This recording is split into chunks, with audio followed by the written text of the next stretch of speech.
धर्म के नाम पर अध्ययन, जैसे आज बकरीद है और बकरीद पर क्या करते हैं, पशुओं की कुर्बानी देते हैं। कुछ गलत अंधविश्वास हिंदुओं में, मुसलमानों में, सभी मजहबों के अंदर कुछ अंधविश्वास पैदा हो जाते हैं। मैं एक मजहब विशेष का क्यों नाम लूं, सभी जगह अंधविश्वास। धर्म के नाम पर अधर्म, धर्म के नाम पर पाप कर लेते, देवी देवताओं के नाम पर भी हम बलियां चढ़ा देते। ऐसे ही मुस्लिम भाइयों के अंदर भी पशुओं की कुर्बानी। अरे भाई, बाहर की पशु की कुर्बानी देने से खुदा अल्लाह प्रसन्न नहीं होंगे, क्योंकि वो बाहर के पशु भी उस खुदा ने बनाए हैं, अल्लाह ने बनाए हैं।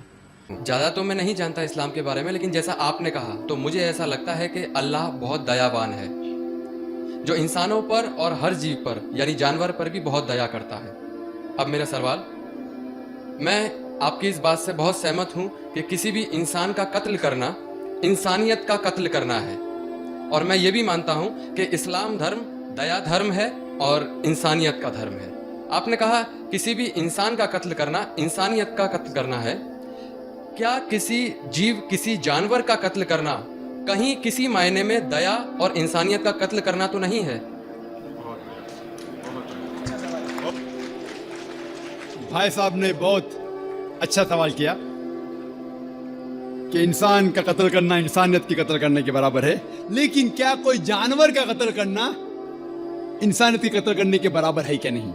और ये सवालात आप अगर पढ़ेंगे तो गलत फहमिया के नंबर 6 नंबर आता है गलत फहमिया में, कि लोग एतराज करते हैं कि इस्लाम क्यों जानवर खाने की इजाजत देता है, मांस खाने की इजाजत क्यों देता है। कई गैर मुस्लिम एतराज करते कि इस्लाम एक बहुत जल्लाद रिलीजन है। भाई साहब नहीं कह रहे, लेकिन बाकी लोग कहते कि एकदम मर्सीलेस रिलीजन है, धर्म है जो जानवर का कत्ल करने के लिए कहता है। जवाब में ये कहना चाहूंगा भाई साहब कि एक मुसलमान अगर वो चाहे तो प्योर वेजिटेरियन, प्योर शाकाहारी रह के भी अच्छा मुसलमान रह सकता है। मांस खाना इस्लाम में फर्ज नहीं है, मांस खाना इस्लाम में फर्ज नहीं है। वो एक अच्छा मुसलमान रह सकता है शुद्ध शाकाहारी होके भी।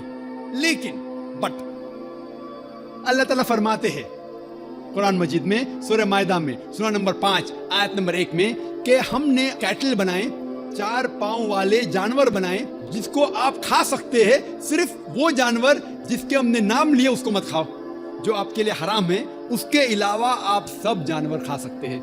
कुरान में लिखा है सूरह नहल में सूरह नंबर 16 आयत नंबर 5 में कि हमने आपके लिए कैटल बनाए, भेड़ बकरियां बनाए, तो कि आप उसका गोश्त खा सके। कुरान में जिक्र है सूरह मोमिनीन में सूरह नंबर 23 आयत नंबर 21 में कि आप भेड़ बकरियों के गोश्त खा सकते। और कई आयतें हैं। हम पहले ये जान ले कि मेडिकल साइंस आज ये कहती है कि इंसान के जिस्म में हमको अमाइनो एसिड की जरूरत है, 22 अमाइनो एसिड की जरूरत है। इसमें से 8 अमाइनो एसिड्स जिस्म में पैदा नहीं होते, बाहर के खाने से लेना लाजिम है। और कोई भी वेजिटेबल फ्रूट, कोई भी घास फूस, कोई भी फल में ये 8 के 8 अमाइनो एसिड है ही नहीं, लेकिन मांस में है और मच्छी में है। हाई लेवल ऑफ प्रोटीन है। High level of protein is present in the meat and in the fish. It is nutritious. Vitamin K है और आयरन भी है। अगर आप देखेंगे, अगर आप तहकीक करेंगे कि जो जानवर जो सिर्फ घास फूस खाते हैं, मिसाल के तौर पे गाय, भेड़, बकरी, उनके दांत को आप देखेंगे, उनके दांत चपटे हैं। हर्बिवोरस सेट ऑफ टीथ, वो सिर्फ घास खा सकते, मांस खा ही नहीं सकते। अगर आप उन जानवरों के दांत देखेंगे जो मांस खाते हैं, carnivorous animal like tiger, leopard, lion, शेर, शेर बब्बर, चीता, इनके दांत देखेंगे तो इनके नोकीले दांत है, कैनाइन सेट ऑफ टीथ। वो सिर्फ मांस खाते, घास फूस खा ही नहीं सकते। अगर आप जाके आईने में और हम लोग जाके आईने में देखेंगे अपने दांत, इंसान के दांत चपटे भी है, नोकीले भी है। अगर खुदा चाहता था,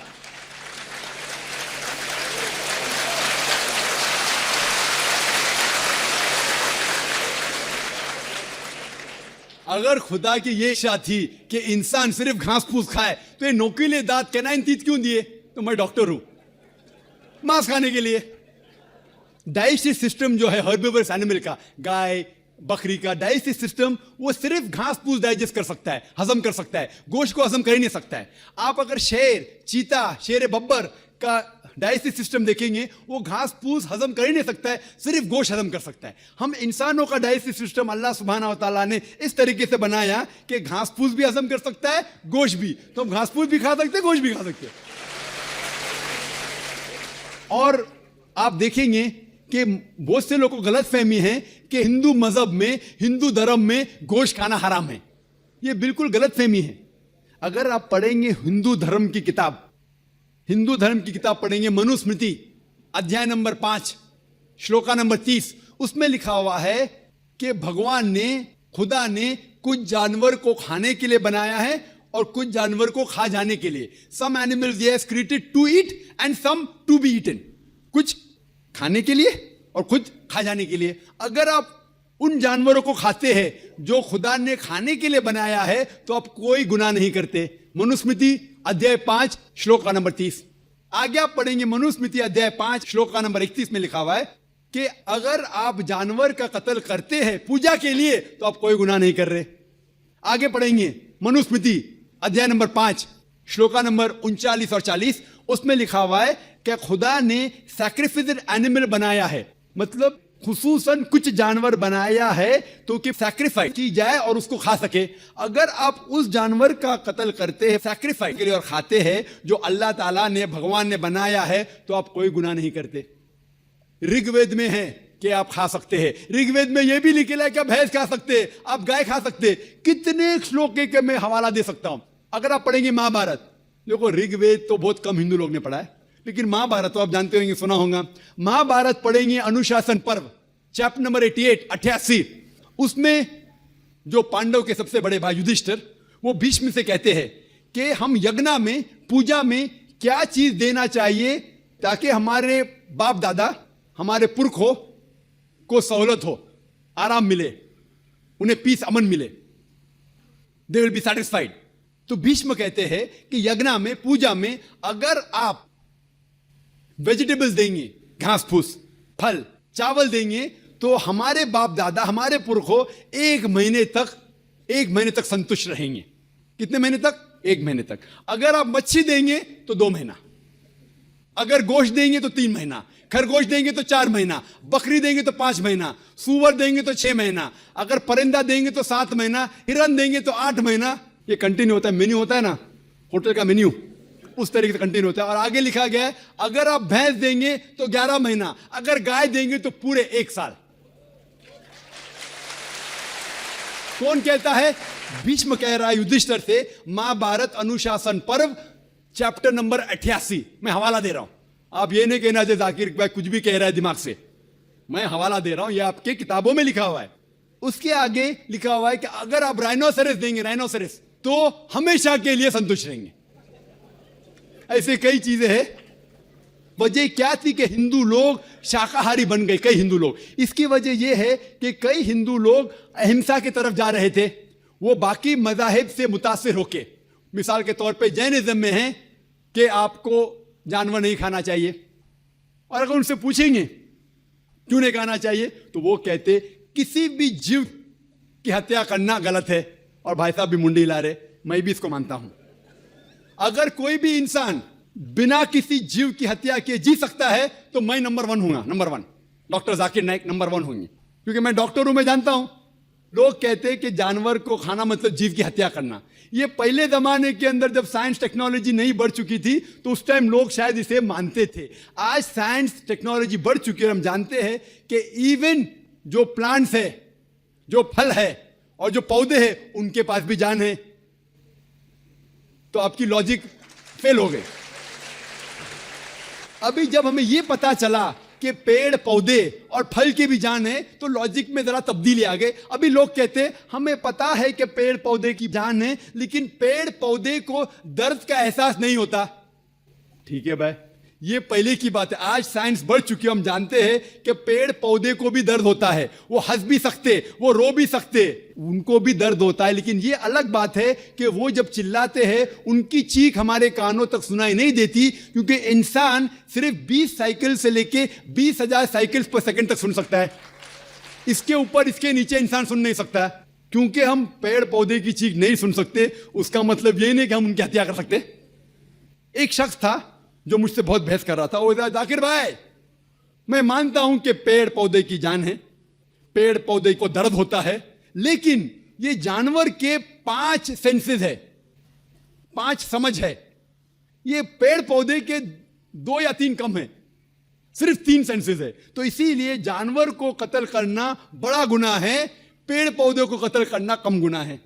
तो मैंने कहा कि मिसाल के तौर पे बहस के लिए मान लो आप सही है, फॉर सेक ऑफ आर्ग्यूमेंट, बहस के तौर पे मान लो आप सही है, तो मैंने उनसे कहा आपका अगर भाई पैदा होता है गूंगा और बहरा, 2 सेंसेस लेस, ना वो सुन सकता है ना बोल सकता है, उसके बाद अगर वो बड़ा होने के बाद कोई आके उसका कत्ल करता है तो आप जाके जज से कहेंगे मी लॉर्ड कातिल को कम सजा दो क्योंकि मेरे भाई के 2 सेंसेस कम थे।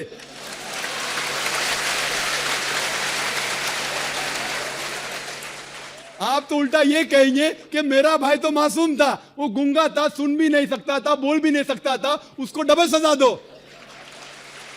यहां जज हजरत बैठे हुए इधर, लेकिन इस्लाम में ऐसा नहीं होता है कि 2 सेंसेस कम 2 सेंसेस ज्यादा। अल्लाह ताला फरमाते सूरह बकरा में सूरा नंबर 2 आयत नंबर 168 में, या अल्लज़ीना आमनू ओ मोमिनो, आप वो खाओ जो आपके लिए हलाल है, जो हलाल है आप खा सकते। आप जो सांस ले रहे भाई साहब, सांस ले रहे, आपको पता है कि millions of germs are dying, ये जरासीम जो आप सांस लेके उनको भी जान है, आप अगर 5 मिनट तक सांस नहीं लेंगे आप मर जाएंगे, हर मिनट में आप हत्या कर रहे हैं, आपको पता है।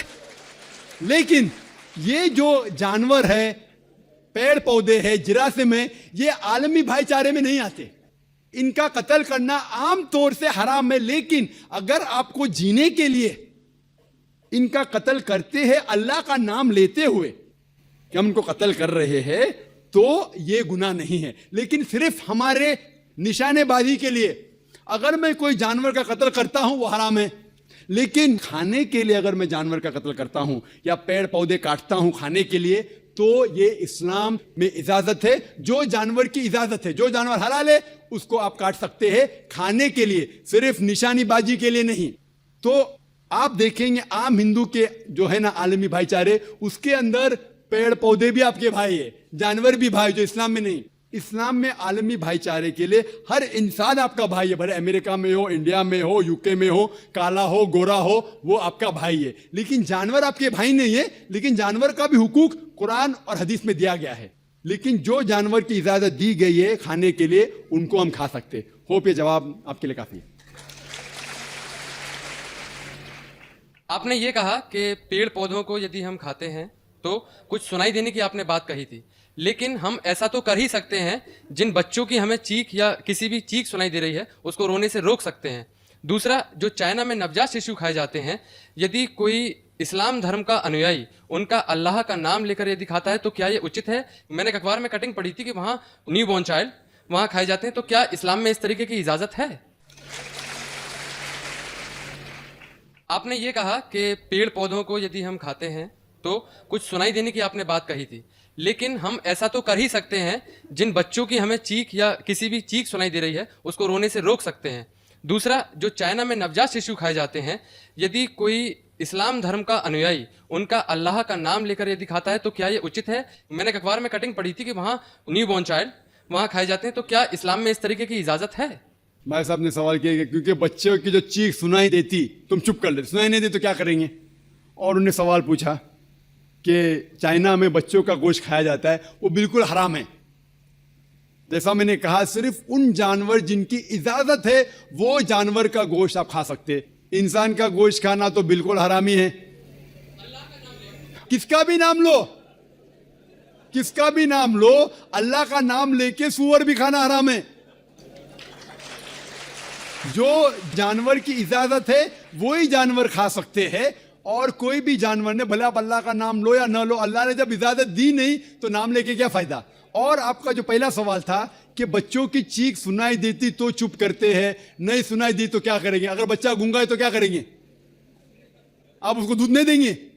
गूंगे बच्चे को क्या करेंगे आप? और उसको तवज्जो देंगे कि उसकी चीख सुनाई नहीं देती, तो इसीलिए मैं और तवज्जो दूंगा कि दूध टाइम पे मिले। वो जिसको चीख सुनाई देती है, दूध नहीं मिला तो रोएगा, तो मुझे मालूम पड़ेगा। तो माँ गूंगे बच्चों की और तवज्जो करेंगे, इसीलिए आपको पेड़ पौधे की तवज्जो और देना चाहिए, क्योंकि आपको चीख सुनाई नहीं देती। जी दोस्तों, जैसे कि आप लोगों ने आज की वीडियो देखी, तो दोस्तों उम्मीद करता हूँ कि वीडियो आपको अच्छी मिलेगी होगी, जिसे कि डॉक्टर जाकिर नाइक ने बहुत बेहतरीन जवाब दिया है कि हम लोग ईद पर जो है वो कुर्बानी करते हैं गाय ज़बह करते हैं, बकरी ज़बह करते हैं।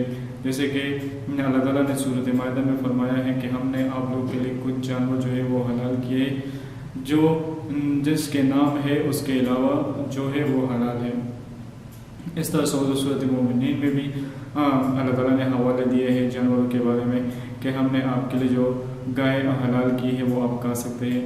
दोस्तों, इस तरह के डॉक्टर जाकिर नाइक ने कुरान मजीद का हवाला भी दिया है, फिर डॉक्टर जाकिर नाइक ने साइंस का हवाला भी दिया कि इंसान के अंदर जो है वो 22 ऐसे प्रोटीन्स पाए जाते हैं जो कि टोटल जो है वो सब्ज़ों से फलों से कंप्लीट नहीं होते हैं, बल्कि उसमें जो आर्ट है वो सिर्फ मांस से मतलब कि गोश्त से वो पूरे होते हैं। इस तरह डॉक्टर जाकिर नाइक ने और भी बहुत ज़्यादा एग्जांपल्स दी है कि कुछ जानवर जो है वो गोश्त खाते हैं, चीता हो गया, बबर शेर हो गया, उनके जो दांत होते हैं वो नुकीले होते हैं। इस तरह और जानवरों के भी डॉक्टर जाकिर नाइक ने नाम दिया है, गाय हो गया, बकरी हो गई, ये सिर्फ घास खाते हैं, गोश्त नहीं खा सकते। इनका जो डाइजेस्टिव सिस्टम है ये सिर्फ घास ही हजम कर सकता है। और जो कि शेर है, बबर शेर है, इस तरह के जो गोश्त खाने वाले जानवर है वो सिर्फ गोश्त ही हजम कर सकते हैं, ये घास फूस जो है वो हजम नहीं कर सकते। इस तरह डॉक्टर जाकिर नाइक ने भी अपनी एग्जांपल दिए है कि हम लोग जो है हमें भी अल्लाह ताला ने नोकीले दांत दिए हैं। तो ये क्यों दिए हैं? ये इसलिए कि हम गोश्त भी खा सकते हैं। तो हम वो है जो घास फूस भी हम लोग हजम कर सकते हैं और गोश्त भी हजम कर सकते हैं। दोस्तों, माशाल्लाह डॉक्टर जाकिर नाइक ने बहुत बेहतरीन जवाब दिया है इस बंदे को, और उम्मीद करता हूँ कि वीडियो आपको भी पसंद आई होगी। अगर वीडियो पसंद आई हो तो अपनी कीमती राय हमारे साथ ज़रूर शेयर करें। वस्सलाम।